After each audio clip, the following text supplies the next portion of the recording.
Peace. Islam. LAOA.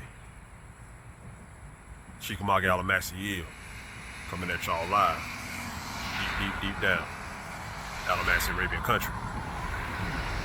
Deep in Alibamu. Sacred holy Alibamu. Old Moslem turf. Southern Barbary turf.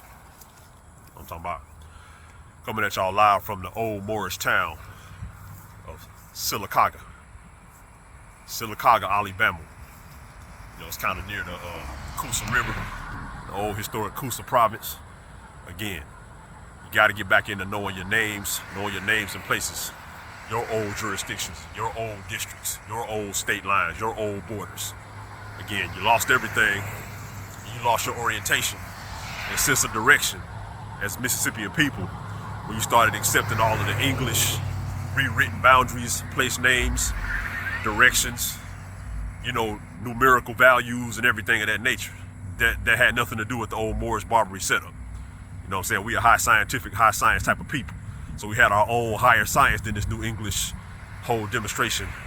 It's kind of, you know, it's really a slower demonstration on a lower frequency than the old Moorish Barbary demonstration that we had as far as education, place names, numerical values, mathematics, science, technology, the whole 9 yards. You know what I'm saying? Because understand, the thing about the new United States, so-called United States English demonstration, is it's dealing with industrialization. So industrialization is dealing with mass consumption. It's dealing with corporatocracy. You know what I mean? So everything is for profit. So there's no real incentive in a situation, in a society like that, or, you know, a society of economics, like a system of economics of that nature, to really have a populace that's very highly educated and very highly that has a very high comprehension of high science, because they need you to be stupid laboring workers. You know what I mean? In a more of a corporate type of economic setup, there's only room for an elite to have that high science. They need the majority of the people to be stupid laborers, stupid wage workers, and stupid idiots that'll kind of just join and go fight and defend these corporate people's money pocketbooks, really. You know, go around the world tearing up any noble cultures or situations that they have, and, you know, go to war with those old noble cultures so they can open everything up for democracy and industrialization. And again, there's no incentive in an industrial society for the mass populace to be educated in high science. It's just not. So everything is very, very much dumbed down in the new version of English. You know what I'm saying? And that just is what it is. I mean, no knock on nobody's culture, but the new English society that the so-called United States is dealing with in so-called North America right now is a very dumbed down frequency. You know what I'm saying? It's dumbed down to the point to where you have a lot of lower level beings and entities and individuals who had literally, they were at the bottom of society when the old America was was more so ran by a culture of nobility and high science, old Moorish science. You know what I'm saying? That's how the old American society was ran. You know what I'm saying? So when the corporate industrial society took over, and I understand, we've already done the knowledge to this, is that so-called white supremacy is just a cold word for industrialization, because they needed these people who want to claim to be so-called white and white supremacists. They make real good workers. These type of people who claim that type of designation, they'll do whatever they're told. They don't ask no questions. A lot of their minds are very simple. They're some simple-minded type of people. You know what I'm saying? Just very animalistic. So of course, they need these people to kind of be at the top of the socio-economic chain in order to run an industrial society. Because again, these people who want to claim to be so-called white supremacists and white supremacy, these people will do whatever they're told. They'll take orders from demonic entities. They won't ask no questions. They'll just do it. You know what I'm saying? They'll just do it as long as they feel like they're getting their animalistic reptilian desires fulfilled. These people who want to claim to be so-called white supremacists and stuff like that, they'll do whatever they're told. That's why, again, when they came up with the White League and white supremacy after so-called 1854, mainly in the Northeast, and filtered that and forced that into the rest of the country through all of the Barbary wars and the Civil Wars and all that stuff. You know what I'm saying? Again, it became, they needed these people who wanted to claim to be so-called white to be at the top of society post 1865. So it became white supremacy. But really, white supremacy was always a code word for industrialization and just the advancement of a corporate culture, because a corporate culture is always putting the resources into the control of a very select few. You know what I'm saying? And this select few that has control of these resources is very lazy. They haven't done anything to earn anything. They haven't done any work. They're a meritless group of people, but they're a conniving, demonic, satanic led group of people. And God forbid these people get they lazy asses out here and do any real work and earn anything through merit and blood or anything like that. God forbid that. No, that's what these corporate masters, that's the type of people they are. They don't earn anything through merit. They just sit out here and they have to play games, lie, cheat, and steal to get masses of people to follow whatever orders they have. And they always need some type of slave class or some type of low labor class, to do their bidding. And in the past 150 years or so, it's been the so-called white supremacists or whatever. And of course, it's been the uppity, talented 10th type of so-called color scheme blacks. You know what I'm saying? These people, all these talented 10th type of people. These have been their do boys, their do girls for the last 150 years or so. But now these people kind of ran their course. So now the new thing is just straight up communism, where they need all the refugees and they need refugees in every so-called democratic nation to displace the indigenous populations or whoever was a part of the old setup to be the new slaves and sweatshop workers. That's all that's going on. You know what I'm saying? But anyway, we're gonna get into Sylacauga. And the thing about Sylacauga is it was called the Marble City. It's an old Moorish marble city. And, as we go around and we ride around and we do the knowledge on a lot of these places, what you're going to find out is that they wanted so-called the Moors gone and all the fake Indian removal acts and all of that stuff. The main reason, one of the biggest reasons why, of course, they hate Islam and they hate noble titles. They hate people who are noble and keep the money. Because, again, the Moorish culture, the old Barbary Moorish culture, we were getting the money and we kept it in our nation. You know what I'm saying? They couldn't control or tax anything that was non-corporate, which is how it was in the old South, the old West. That's just how it was. You know what I'm saying? They can't tax this type of thing. But what they wanted to do was, like I said, they wanted to get the Indian removals to get the Moors out of here because the Moors had control of these towns. They had the land claims. They had control of the technology and the industries and all of that stuff. So this town in particular, Sylacauga, you know what I'm saying? It's called the Marble City because it's literally built right on top of one of the biggest and best marble deposits in the entire world. Like literally, Sylacauga's marble deposit has been called the finest marble in the world. And Alibamu marble, or Alibamu marble, it has been called some of the finest marble ever. You know what I'm saying? A lot of buildings, countless buildings around the world, including like the Lincoln Monument, the Lincoln Memorial in Washington, D.C. was built out of Alibamu marble right here from Sylacauga. So that's why these Europeans in the U.S. and all that, they wanted to fight the Creek Wars because they needed us out of here because we were running all of this. Don't think that they came down here and set up a bunch of marble quarries and they were able to just get all the marble and they discovered it. No, it was already going on. We were already building our Moorish buildings out of marble all over this country. And we controlled the industry, but we controlled it through blood titles. We didn't control it through corporations and LLCs. And we had a monopoly on it in the old Barbary states. So when they were able to come down here and get their sway in the old Barbary states in the West, I mean really the whole nation of Morocco, they were able to open up all these industries to international trade, international corporations. So it was just mass consumption and anybody can get it.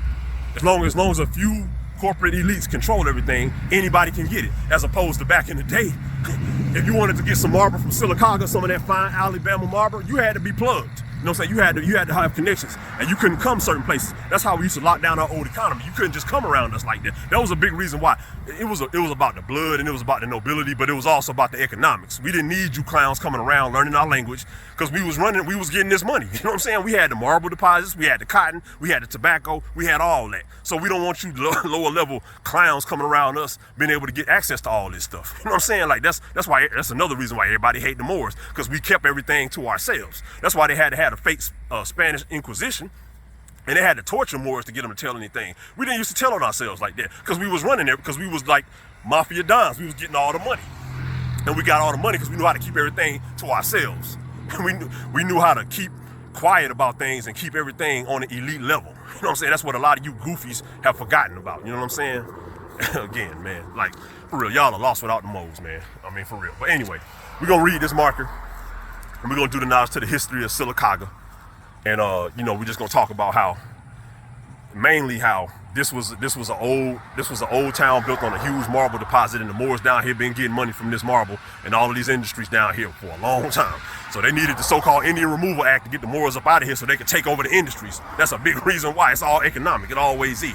It's just in the old world, the economic rulers, the economic boss dogs and dons were the Moors. It just is what it is. The Moslem Moors. You feel me? Especially in America. You know what I mean? That's why everybody always, all these clowns was always dying to come here. Because we had all the best land. We had the fresh water. We had all the resources. Africa is not the mother of resources. America's the mother of resources, believe that. You know what I'm saying? That's why everybody always was trying to come around us with the nonsense, you know what I'm saying? And we just was gangsters, so we didn't let everybody come around us and get access to anything. So they was always mad. They always had to go through a mo to get anything in this country until after 1865. Essentially, really after 1812, but 1865 was when it was all broke down and it was just a free-for-all for these corporate demonic clowns, you know what I'm saying? But anyway, so let's read this marker. All right, so it says Sylacauga. Check out the marker. All right, now, and it also interesting, again, we always talked about how the United States now has their counties and municipalities and cities and everything like that. But if you do the knowledge, they'll tell you that the historic town of Sylacauga, or this area, was on the border, just like the town of Tallahassee. It was on the border of the so-called chiefdoms of Coosa and Tuscaloosa. Now, all that is these are two different Islamic districts in the old territory of Alibamu. Again, we already had our maps drew up. So when they talking about these so-called tribes, towns, and all this, you know, these tribes and so-called Indian names and all that they come up with, these are nothing but old districts. It's just like if the United States was to fall down to China right now, or something like that, and it was to dissolve. Don't you know that they would call all the people who must currently so-called reside in the state of Florida or something like that, they would call them the Floridian tribe. You know what I'm saying? They would just come up with some fake history to kind of they would rewrite history, because again, when you take over a nation, you want to kill their history so they can't empower themselves. You want to misdirect and miseducate and disorient these people. You know what I'm saying? So they won't never know where they are. So it's all warfare. So when they say there's a tribe or something like that, that's nothing but an old state, an old Barbary state, or an old Barbary district. So when they say the so-called Cherokee, Tusalagi, that's an old Barbary state. That's the name of an old Barbary state. When they say Coosa, the province of Coosa, that's an old Moorish province. Tuscaloosa, old Moorish province. I heard there was an old Moorish province in the so-called current West Georgia, Middle Central North Georgia, called Sati. You know what I'm saying? I mean, come on, man. You know what I'm saying? We ain't no Rudy Poos, man. We've been doing this. But anyway, let's read this marker. So check it out. It says Sylacauga, settled in 1748 by Shawnee Indians from Ohio.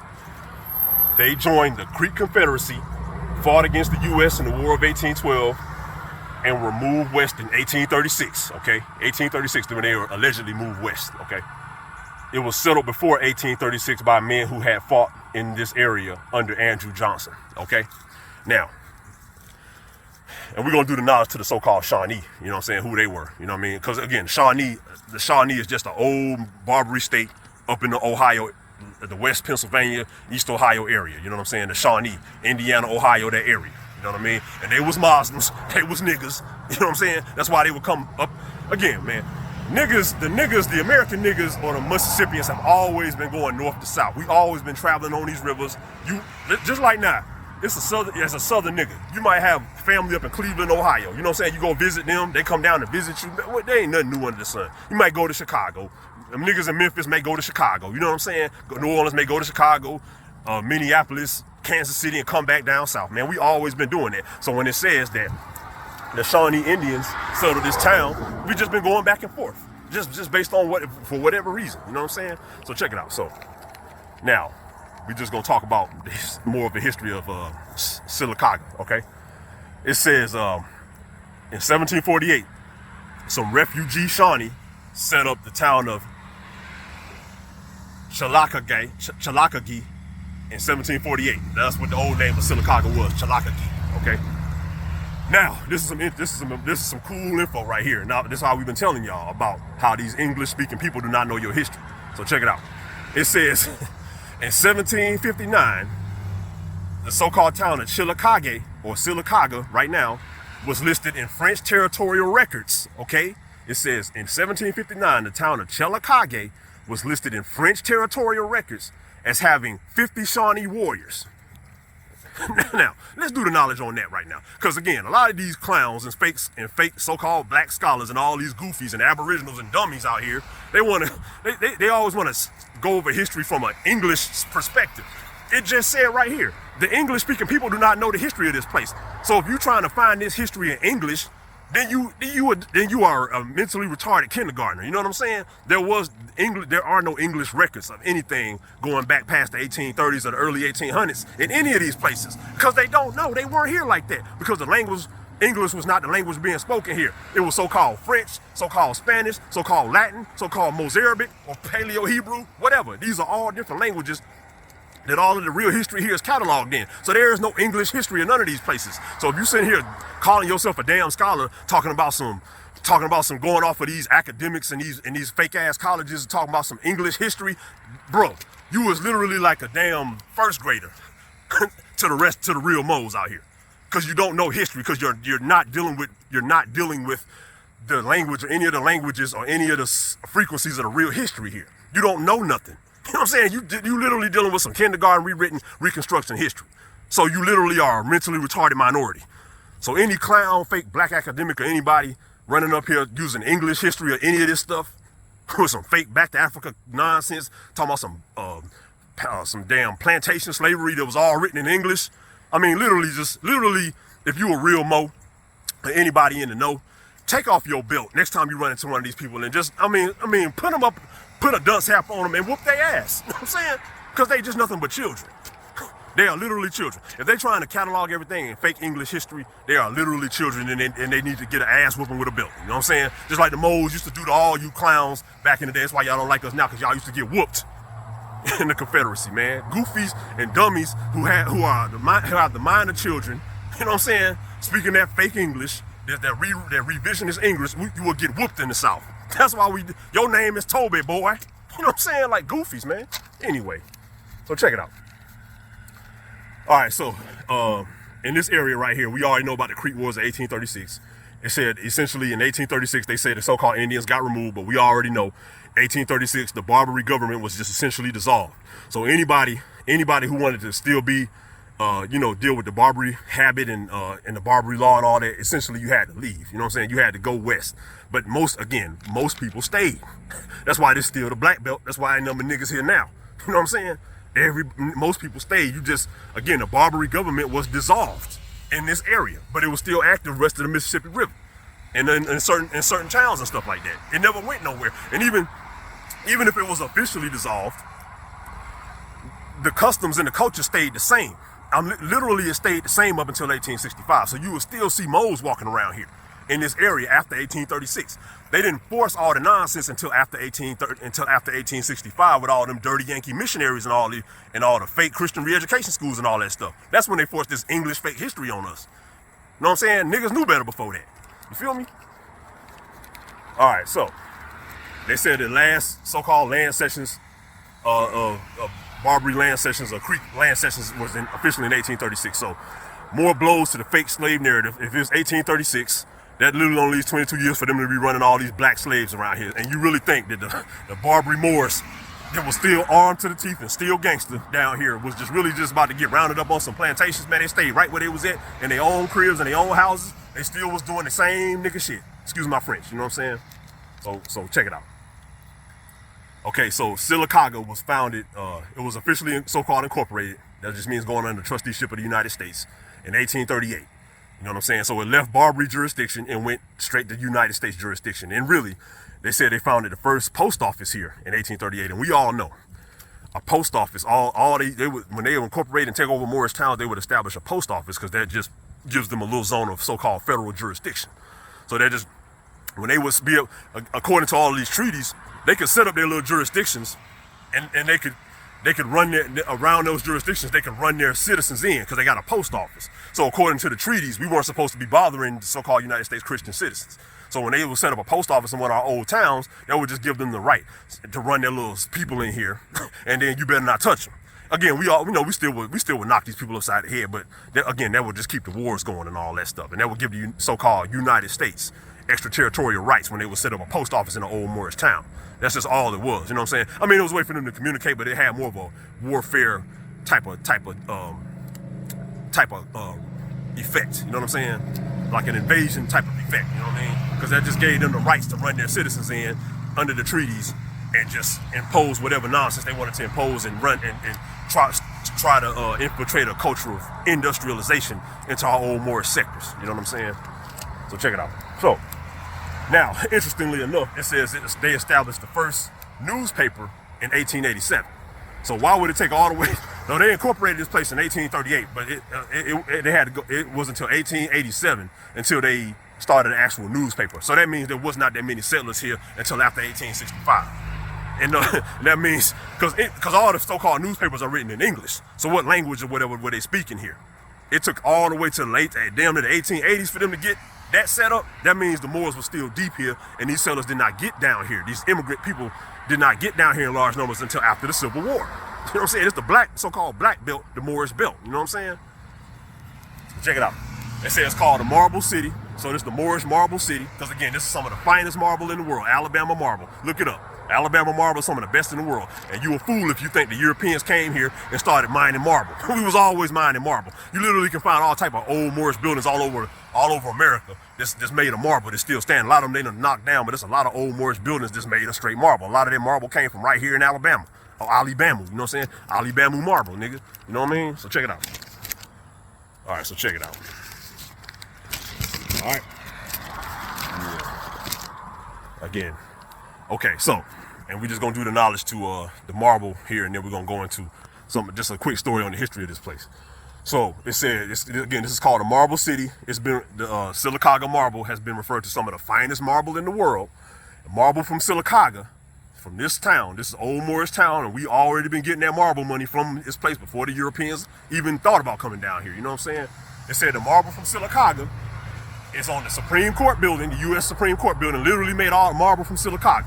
So y'all got to understand, y'all up here doing everything under the sun besides trying to renationalize and take and get your nation back. Don't you know your ancestors was down here in Sylacauga in Alabama, getting all type of marble money? Y'all sitting up here worried about goofball stuff. Y'all worried about doing some real estate. Y'all worried about all these goofy hustles and stuff. You know what I'm saying? Even getting street money. Man, your ancestors was getting marble money, nigga. You know what I'm saying? Like, come on, bro. This is how low level that your minds think. Being Negroes and stuff, NBCs. Moors was getting marble money. The hell with some Arab money, Moors was getting marble money in the South. Now run tell that, you know what I'm saying? So check it out. Okay, marble from Sylacauga was on the Supreme Court building. The Al Jolson Shrine in California, if you look up the Al Jolson Shrine, you already know that's an old Moorish structure. Them Europeans ain't built that mess, you know what I'm saying? Keep it a buck, man. The Woolworth building in Houston, real dope building, check it out. The Dime Savings Bank in New York, real dope old Moorish building. I mean, literally, you know that's a Moorish building that the Europeans ain't even built. You know what I'm saying? Look up the Dime Savings Bank in New York. Made out of all marble, real dope building.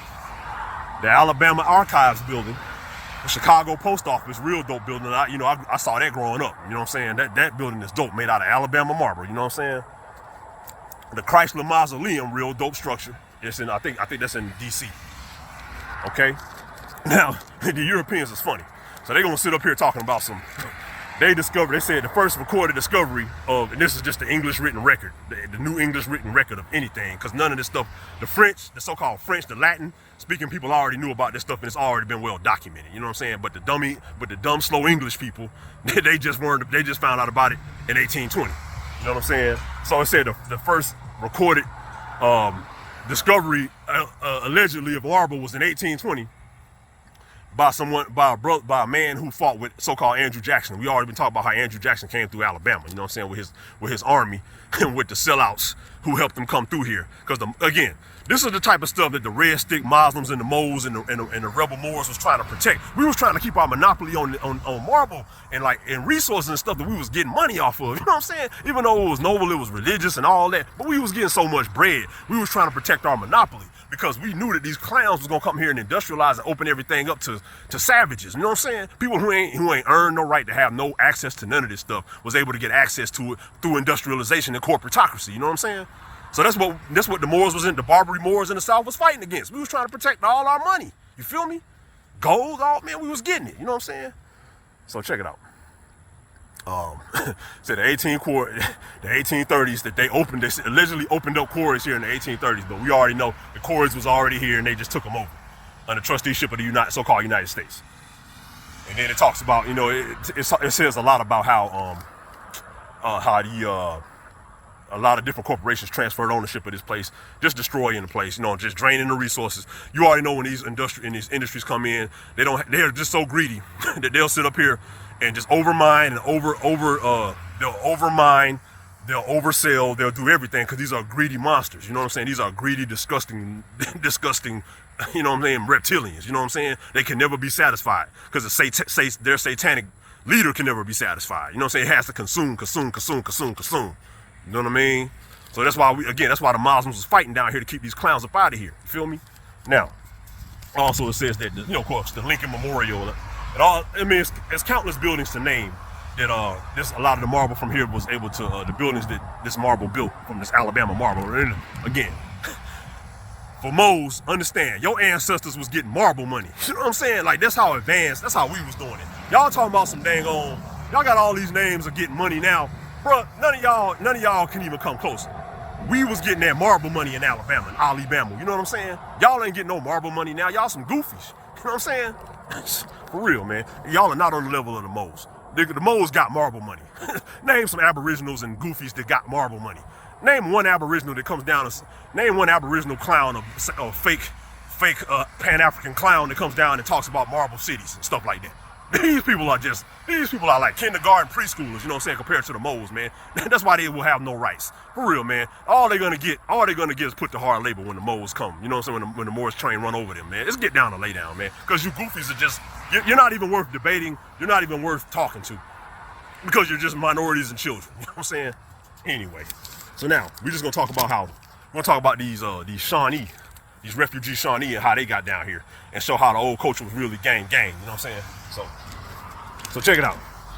We're gonna talk about the Shawnee, the so-called Shawnee. These are the Midwest Muslims, you know what I'm saying? The Midwest Mos from Ohio country and Indiana country, you know what I'm saying? And Tecumseh, he was a Shawnee, so he was a Muslim, you know what I'm saying? So we're gonna talk about